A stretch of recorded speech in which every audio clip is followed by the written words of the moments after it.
आज हम बात करेंगे स्कूलों की वापस से।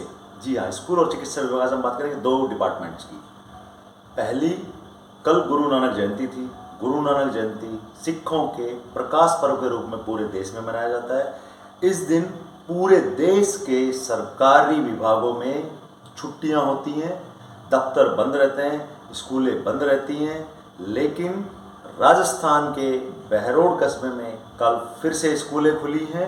गुरु नानक जयंती को प्रशासन को ठेंगा दिखाते हुए इन्होंने स्कूलें खोली हैं और ये दिखा दिया कि हम आपसे हमेशा, सरकार और प्रशासन दोनों से हमेशा ऊपर रहेंगे। कल जब उच्चाधिकारियों को सूचना लगी, कुछ वीडियोज आए, कुछ फुटेज आई, तो खलबली मच गई। उच्चाधिकारियों को सूचना के बाद में यहाँ शहर के अधिकारियों को सूचना लगी, स्थानीय प्रशासनिक अधिकारियों को सूचना मिली। उसके बाद में एक शिक्षा विभाग के बड़े अधिकारी ने तो यहाँ तक कहा कि मैं एक खेल प्रतियोगिता में व्यस्त हूँ और विधायक जी आने वाले हैं, तो आज सो कार्रवाई नहीं होगी। लेकिन बढ़ते हुए उच्चाधिकारियों का दबाव और स्थानीय मीडिया की सक्रियता के चलते उनको एक निरीक्षण के लिए अपने अधिकारी को स्कूलों में भेजना पड़ा। और जब अधिकारी को मौके पे भेजा गया तो मौके पर 3 स्कूलें संचालित मिली, जिसमें हॉस्पिटल रोड स्थित मैरीगोल्ड, सोतनाला स्थित आरपीएस और दुगेड़ा स्थित राठ स्कूल, ये तीनों स्कूल संचालित मिली। लेकिन यह सूचना कुछ स्कूलों तक पहले ही पहुंच चुकी थी, तो कुछ ने हड़बड़ाहट में जब ये एकदम से निरीक्षण की कार्रवाई हुई तो पूरे स्कूलों के संचालकों में हड़कंप सा मच गया और कुछ ने बीच में स्कूलों की छुट्टी कर दी और लोगों को स्टूडेंट्स को घर भेज दिया। एक बात यहाँ पे सोचने लायक है कि क्या हम एक दिन में, ये पेरेंट्स और स्कूल्स संचालकों दोनों के लिए कि संदेश है कि क्या हम एक दिन में बच्चे को कलेक्टर, आईएएस, आईपीएस या जो भी बड़े अधिकारी है वो हम इंजीनियर्स, डॉक्टर एक दिन में ही बना देंगे?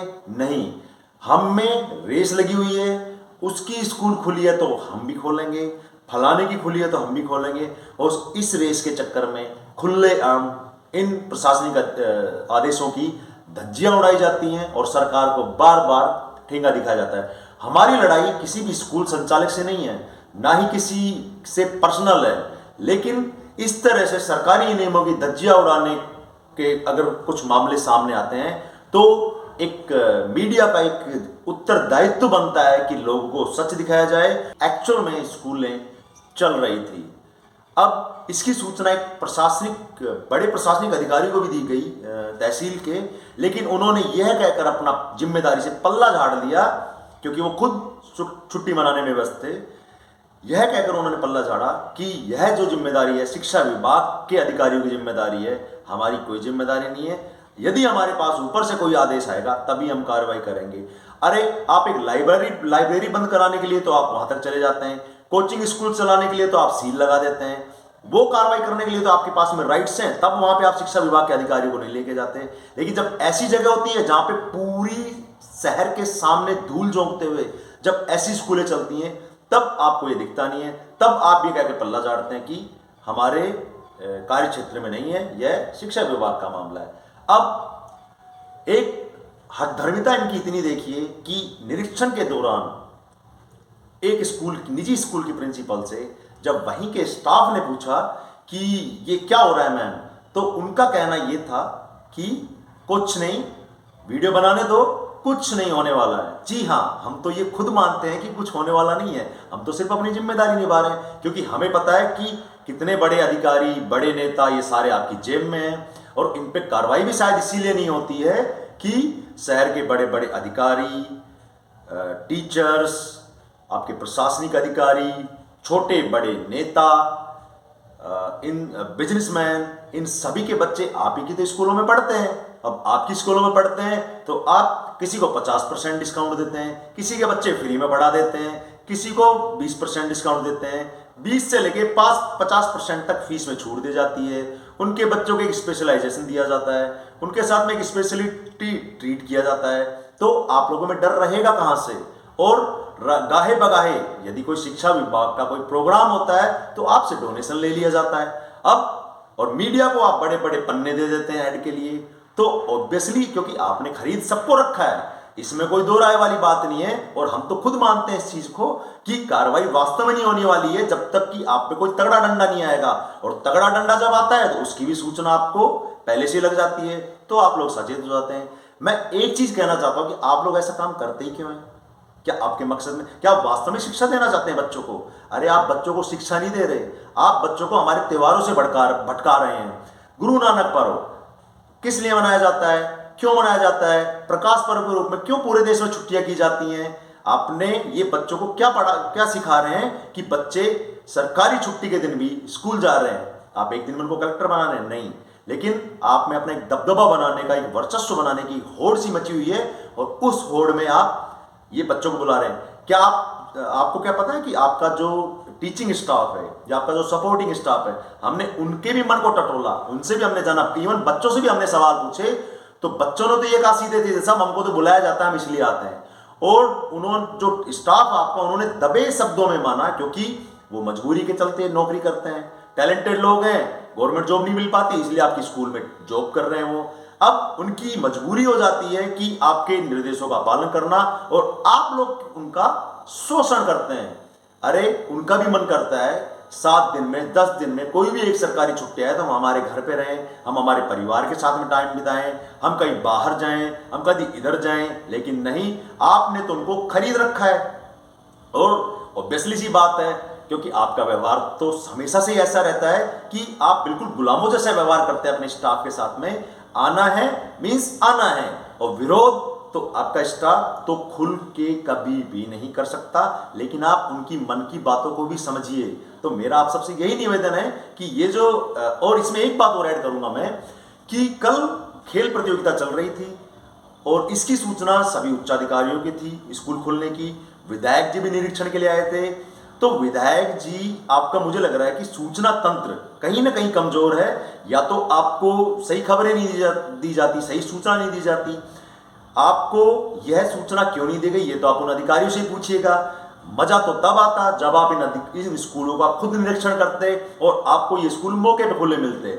लेकिन मुझे लगता है आपको बरगलाने वालों की जो संख्या है वो तेजी से बढ़ती जा रही है। आपको ठीक ऐसे ही अस्पताल के मामले में एक बीसीएमओ जो ईमानदारी से कार्य कर रहा था, अपने जो सीएससी पीएससी है उनका निरीक्षण करने के लिए जाता था, पिछले 8 साल के बाद में बहरोड कस्बे में पहली बार लगा था कि कुछ काम हो रहा है, कुछ ईमानदारी से काम हो रहा है। एक बीसीओ नाम का भी एक पद है, एक बीसीओ नाम का भी एक अधिकारी है, लेकिन उसने जब अच्छा काम करना शुरू किया, निरीक्षण करना शुरू किया, लापरवाह लोगों को नोटिस देना शुरू किया, ऐसे ऐसे डॉक्टरों को नोटिस दिया कि एक डॉक्टर जाता है और उसकी वाइफ के साइन कर देता है, वाइफ जाती है तो अपने हस्बैंड के साइन कर देती है, मौके से कभी कोई नदारत तो कभी कोई नदारत। उनको इन्होंने नोटिस देना शुरू कर दिया।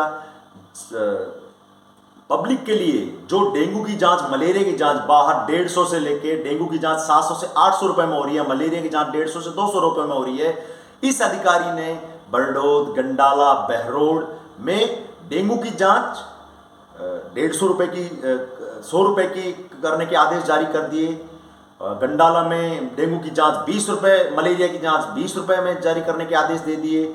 उसके बावजूद में आपके जो बहरोड के प्रभारी हैं उन्होंने इनके आदेशों को नहीं माना, उनको नोटिस दिए गए। नोटिस दिए गए तो सारे डॉक्टर लामबंद हो गए। लामबंद होने के बाद में इन्होंने एक ड्रामा किया, एक नौटंकी करी, और पब्लिक को सबको पता है आखिर में होना क्या था। राजनीतिक दबाव पड़ा और उस अधिकारी को हटा दिया। खैर, वह ईमानदार अधिकारी बहरोड को काफी दिनों में मिला था। पब्लिक को उनसे काफी सहानुभूति है, क्योंकि पब्लिक को भी कहीं ना कहीं ये लगता है कि कोई ईमानदार आदमी आए और ईमानदारी से काम करे, लेकिन उसको ईमानदारी से काम करने नहीं दिया जाता, उसको किसी न किसी तरह से उसको परेशान किया जाता है। तो आप लोगों के सामने आज यही बातें रखनी थी। हमें पूरी उम्मीद है कि इस कल की घटना पर भी कोई कार्रवाई नहीं होगी, और लेकिन हमने हमारी जिम्मेदारी पूरी निभाई है। हम उच्चाधिकारियों को सूचना करेंगे, उच्चाधिकारियों को ईमेल भेजेंगे, उच्चाधिकारियों को ब्लॉग्स पे डालेंगे, जहां जहां लगेगा वहां वहां उनको सूचना दी जाएगी। क्योंकि आप 2 या 4 चीजों को तो मैनेज कर सकते हैं, मैनेज तो आप करने के लिए निकल गए होंगे, लोगों को मैनेज करना तो आप लोगों को बहुत अच्छे से आता है। अब देखना ये है आने वाले टाइम में कि यह लोग किन किन लोगों को मैनेज कर पाते हैं और कितने कितने दिन तक ये लोग इस कार्रवाई से बच पाते हैं। जय हिंद, जय भारत।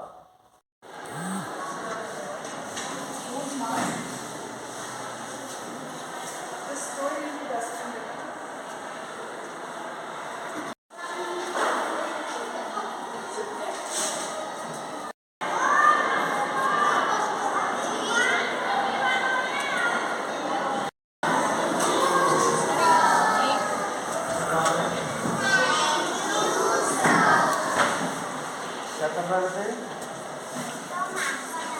एग्जाम हो रहे हैं या ट्यूशन चल रही है?